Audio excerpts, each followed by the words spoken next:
रंगापुर नाम का एक छोटा सा गांव था। उसी गांव में हरिशंकर अपनी पत्नी सुशीला के साथ रहता था। हरिशंकर के पास अपना एक ऊंट भी था, जो कि उसकी रोजी रोटी का एकमात्र सहारा था। हरिशंकर के ऊंट का नाम गबरू था। हरिशंकर अपने ऊंट को आसपास के गांव में ले जाया करता और गांव के बच्चों को ऊंट की सवारी कराया करता। और तो और कभी कभार अपने गबरू ऊंट से नाच भी नचाया करता, जिससे उसे काफी पैसे मिल जाया करते थे। एक रात हरिशंकर अपने ऊंट को अपने आंगन में चारा खिला रहा होता है कि तभी हरिशंकर की पत्नी सुशीला वहां आती है और हरिशंकर से बोलती है, अजीज गबरू को कितना चारा खिलाओगे? अरे जरा देखो तो इसे, ये खा खा कर कितना मोटा हो गया है। इसे तो बस पूरा दिन चारा चराते रहो, इतना तो कमा कर नहीं लाता जितने का दिन भर में चारा खा जाता है ये गबरू। अरे श्रीमती जी, अगर गबरू खाएगा नहीं तो हमें पैसा कैसे कमा कर देगा? फिर ऐसा बोलकर हरिशंकर गबरू को आंगन में बांधकर सोने चला जाता है। और जब वो सुबह उठकर आंगन में देखता है तो वहाँ गबरू नहीं होता है। हरिशंकर चिल्लाते हुए कहता है, हे भगवान, मेरा गबरू ऊंट कहाँ गया? अरे रात तो मैंने उसे अपने आंगन में ही बांधा था। अरे ना जाने कौन कमबख्त हमरे गबरू को चुरा के ले गया। तभी शोर सुनकर सुशीला वहाँ आती है और बोलती है, अरे काहे सुबह सुबह इतना चिल्लम चिल्ली मचा रखे हो? और गबरू को कोई चुरा के नहीं ले गया है, वो तो हमने ही उसे घूंटे से खोला है ताकि वो गांव में घूम ले और घूम घूम कर घास फूस खाकर अपना पेट भर ले। अरे ये क्या बोल रही हो तुम? और तुम उसे खाने को ठीक से खाना भी नहीं दे सकती, जो उसे गांव में घास फूस खाने को छोड़ दिया है। और अगर वो घर वापस नहीं आया तो तुम्हें पता है ना कि फिर हमारा क्या होगा? अजी वो वापस घर आ जाएगा, आप टेंशन ना लो। और ये पहली बार थोड़ी है जो मैंने उसे अकेला छोड़ा है। तभी हरिशंकर को गबरू आता दिखाई देता है। अच्छा हुआ ये गबरू घर वापस आ गया। मुझे आज बेलापुर गांव में जाना है। वहाँ गांव में कुछ दिनों के लिए मेला लगा हुआ है। मेले में गबरू को ले जाऊंगा और मेले में बच्चों को गबरू की सवारी कराकर उसका डांस दिखाकर खूब पैसा कमाऊंगा। पर जैसे ही हरिशंकर गबरू को लेकर जाने लगता है, गबरू वहीं जमीन पर बैठ जाता है। जरा देखो तो कितना ढीठ हो गया है ये गबरू। इसकी कमर पर जब तक 2-4 छड़ी ना पड़े ना, तब तक ये कहना ना मानने वाला। फिर किसी तरह हरिशंकर गबरू को मेले में ले जाता है और रात होने पर घर आकर उसे बिना कुछ खिलाए पिलाए ही उसे आंगन में छोड़कर सोने चला जाता है। रात को गबरू को भूख लगती है तो वो खाने की तलाश में घर से बाहर निकल जाता है और खाने की तलाश में जंगल के भीतर पहुंच जाता है। तभी जंगल में रह रहे भूत की नजर उस ऊंट पर पड़ती है। अरे ये क्या, इस जंगल में कभी कोई चूहा तक नहीं फटकता, फिर आज ये इतना बड़ा ऊंट कहाँ से आ गया? चलो जो भी हो, मुझे आज बहुत दिनों बाद पेट भर खाने को मिलेगा। अरे ये ऊंट तो बेचारा मुझसे भी ज्यादा भूखा दिखता है। इसे मैं नहीं खाऊंगा, बल्कि मैं इसके शरीर में प्रवेश करके इस जंगल से बाहर निकल पाऊंगा और फिर मैं रोज एक ना एक इंसान को अपना शिकार बनाकर उन्हें खाऊंगा। ऐसा बोलकर भूत जोर जोर से हंसने लगता है और फिर गबरू के शरीर में प्रवेश करके जंगल से बाहर निकल जाता है। कई सालों से इस जंगल में कैद था। आज इस ऊंट की वजह से मैं इस जंगल से बाहर निकल पाया हूँ। अब तो मैं रोज इंसान का शिकार करूंगा और मजे से अपना पेट भरूंगा। तभी गांव में रहने वाले काका की नजर गबरू ऊंट पर पड़ती है। अरे ये ऊंट तो हरिशंकर भाई का लागत है। ये हरिशंकर और उसकी पत्नी दिन भर तो इस बेचारे से खूब काम करवाते हैं और रात में इसे घास फूस खाने के लिए गांव में खुला छोड़ देते हैं। देखो तो बेचारा कितना भूखा लग रहा है।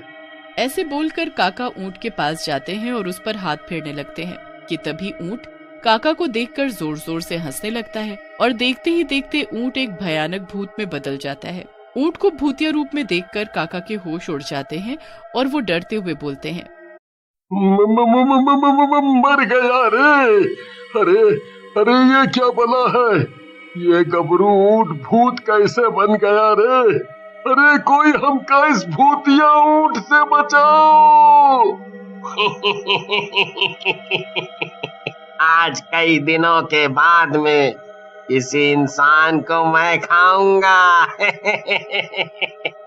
ऐसा बोलते ही भूतिया ऊंट काका की गर्दन अपने मुंह में दबाकर काट डालता है। भूतिया ऊंट को ऐसा करते देख गांव में रहने वाली बिमला ताई देख लेती है और वो वहां से भागती हुई काकी के पास जाती है और काकी से बोलती है, अरे काकी अनर्थ हो गया काका को। अरे का हुआ बिमला, काका को क्या? अरे काका को उस भूतिया ऊंट ने कच्चा चबा डाला। काकी मैंने अपनी आंखों से देखा है, वो डरावना ऊंट काका को बुरी तरह से चबा चबा कर खा रहा था। इससे पहले कि वो हमें भी खा जाए, हमें गांव वालों को उस भूतिया ऊंट के बारे में बताना होगा। फिर बिमला ताई और काकी दोनों मिलकर गांव के लोगों को इकट्ठा कर लेती हैं और उन्हें उस भूतिया ऊंट के बारे में बताती हैं। तभी गांव में रहने वाला चंपक बिमला ताई से कहता है, अरे बिमला ताई, इतनी रात में तुम काहे हम गांव वालों को डरावत हो? अरे मैं कोई डरा वरा नहीं रही हूँ, मैंने सच में एक भूतिया ऊंट को काका को खाते हुए देखा है। इससे पहले कि वो हमें भी खा जाए, हमें उसे ढूंढकर मार डालना होगा। फिर सभी गांव वाले इकट्ठा होकर उस भूतिया ऊंट को ढूंढने निकल लेते हैं। दूसरी ओर वो ऊंट हरिशंकर के घर पहुंच जाता है और भूत फिर से गबरू के रूप में बदल जाता है। कुछ देर बाद सुशीला बाहर आती है और गबरू को खड़ा देखकर कहती है, अच्छा तो आ गया तू, और ये तेरे मुंह पर लाल लाल क्या लगा हुआ है? अरे तू गांव में घूमकर घास फूस खाने गया था कि अपना मुंह लाल करने? सुशीला की आवाज सुनकर हरिशंकर भी आंगन में आ जाता है और बोलता है, अरे आज तो मेले से आकर मैं इतना थक गया कि गबरू को चारा देना ही भूल गया, और तुम हो कि गबरू को चारा देने के बजाय उसे डांटे जा रही हो। तभी सुशीला हाथ में छड़ी लेकर आती है और बोलती है, अजी देखो ना ये गबरू कितना ढीठ हो गया है। मैं कब से इसे बुला रही हूँ, पर ये अपनी जगह से हिलने का नाम ही नहीं ले रहा है। अभी इसकी कमर पर 2-4 छड़ी घुमाकर मारती हूँ, फिर इसकी अकल ठिकाने आएगी। जैसे ही सुशीला गबरू को छड़ी मारने लगती है, गबरू ऊंट एक भूतिया ऊंट में बदल जाता है, जिसे देखकर हरिशंकर और सुशीला बहुत घबरा जाते हैं। तभी भूतिया ऊंट जोर जोर से हंसते हुए बोलता है, अरे तू मुझे क्या मारेगी? मैं ही अभी तुझे मार कर खा डालूंगा। हाय रे, ये मेरे गबरू को क्या हो गया? ये ऊंट से शैतान कब से बन गया? अरे गबरू, हमारी पत्नी को कछु न करना। इसकी इतनी हिम्मत कि ये मुझे छड़ी से मारे। अब तो मैं इसे किसी हाल में ना छोड़ूंगा। अरे इसकी वजह से बेचारे गबरू को गांव भर में घूम घूम कर सूखी घास फूस खानी पड़ती है। इसे तो मैं मजे से चबा कर खाऊंगा। अरे मर गई रे मर गई। अरे गबरू तू तो मेरा प्यारा बच्चा है ना, तो तू ये ऐसी बातें ना कर। पर भूतिया ऊंट किसी की नहीं सुनता और सुशीला को मार डालता है। सुशीला की चीखें सुनकर वहाँ सभी गांव वाले इकट्ठा हो जाते हैं और अपने सामने भूतिया ऊंट को देखकर उन सभी गांव वालों के होश उड़ जाते हैं। ये तो सच में एक भूतिया ऊंट है। अरे सभी गांव वाले देख क्या रहे हो? अरे ये सुशीला बहन की तरह हमें मार डाले, इससे पहले इसे ही चाकू और लाठी मार कर मार डालते हैं।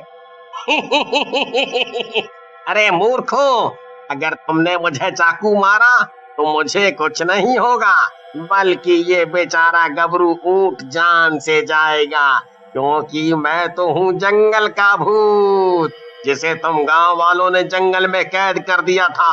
वो तो भला हो इस ऊंट का, जिसके जरिए मैं जंगल से बाहर निकल पाया हूँ। भूतिया ऊंट की बात सुनकर बिमला ताई भागकर मंदिर के पुजारी जी के पास जाती है और उन्हें भूतिया ऊंट की सारी बात बताती है। पुजारी जी बिमला ताई के साथ चल देते हैं और भूतिया ऊंट के पास जाकर मंत्र पढ़ने लगते हैं। फिर पुजारी बजरंग बली का सिंदूर निकालकर भूतिया ऊंट के माथे से लगा देते हैं। सिंदूर लगते ही भूत जोर जोर से चिल्लाने लगता है और गबरू ऊंट के शरीर से निकल जाता है। फिर कुछ ही देर में भूत का शरीर जलकर भस्म हो जाता है और गांव वालों को उस भूतिया ऊंट से राहत मिल जाती है और गबरू को भी उस भूत से छुटकारा मिल जाता है।